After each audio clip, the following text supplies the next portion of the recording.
visiter un peu l'histoire des SAP, parce qu'en réalité, l'histoire des SAP se résume à deux grands enjeux majeurs.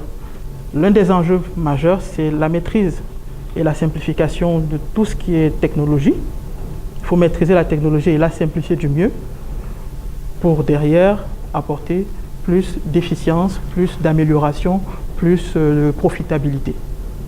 Sur cette slide, le principal message, c'est le positionnement des métiers de vos organisations et du support que la technologie apporte à ces métiers. Traditionnellement, et ça c'est une étude qui a été menée par Forrester en 2016, elle révèle clairement que 72% du temps que les professionnels IT qui s'occupent de tout ce qui est infrastructure, matériel, logiciel passent, c'est pour gérer tout ce qui est back-office, amélioration de l'efficacité opérationnelle derrière le métier des organisations. Et rien que 28% étaient accordés à l'innovation. Ça, c'est la réalité de 3/4 des organisations, notamment dans nos régions. SAP a été conçu autour justement de la gestion de la complexité avec l'ERP, la première version de SAP, il y a 45 ans. Et ça a évolué en fonction des besoins des organisations qui ont vu leurs besoins partir du souci de maîtriser la donnée et les flux, dont les transactions, depuis l'acheteur jusqu'à celui qui vend, en passant par la maintenance, la production, la finance, la comptabilité, les ressources humaines, avec la transaction. Je vais vous montrer un écran SAP de l'époque 91, et vous allez voir un écran SAP de 2015, avec ce qu'on a appelé HANA, qui est la plateforme vers laquelle on a évolué. Donc jusqu'ici, je m'attelle à vous montrer que le monde change, les besoins et les problématiques des organisations, quelles qu'elles soient, changent, parce qu'elles poursuivent deux objectifs majeurs. Un, je veux maîtriser et réduire au maximum mes coûts. Deux, je veux accélérer ma vitesse de capture des opportunités de marché pour être compétitif et améliorer mes marges.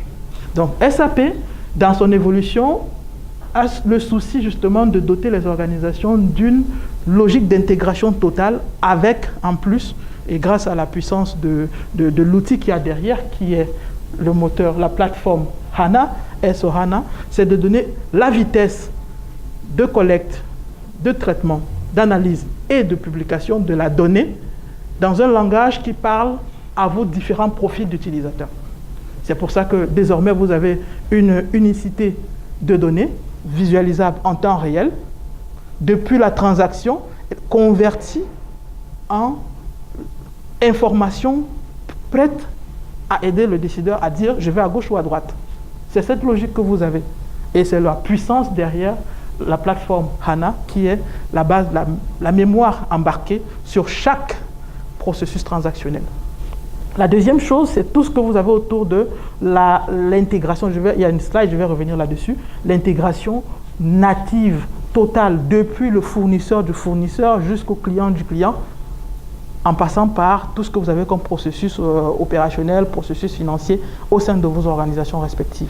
Les activités de vos organisations. Et c'est ce que SAP fait dans sa stratégie, qui est de vous donner les outils les plus intégrés possibles avec toute la simplicité qui va avec. Et donc, en dessous de ça, SAP, qui traditionnellement ne faisait pas ou ne concevait pas les bases de données, je suis là, a développé une base de données qui s'appelle HANA. C'est sur cette plateforme-là, comme les concurrents d'une autre couleur ont été conçus il y a 45 ans autour d'une base de données qui a pris tous les autres aspects de la gestion des organisations. Donc SAP l'a fait pour offrir une puissance de restitution, une puissance d'intégration, une puissance de mutualisation qui permet aux organisations d'avoir des longueurs ou des coûts d'avance dans leurs domaines respectifs. Cette puissance de calcul, elle est embarquée dans S/4HANA. Et c'est là toute la différence, tout se joue là. C'est un moteur de simplification, d'accélération des processus qui permet à SAP d'avoir un portefeuille hyper large et varié, que ce soit sur les domaines de la plateforme, qui concerne la plupart des IT que vous êtes pour certains, les applications de gestion, les domaines de gestion et les métiers. Je veux aller vite, je veux maîtriser mes coûts, je veux réduire mes risques et maîtriser mes risques et mes délais d'approvisionnement comme de livraison.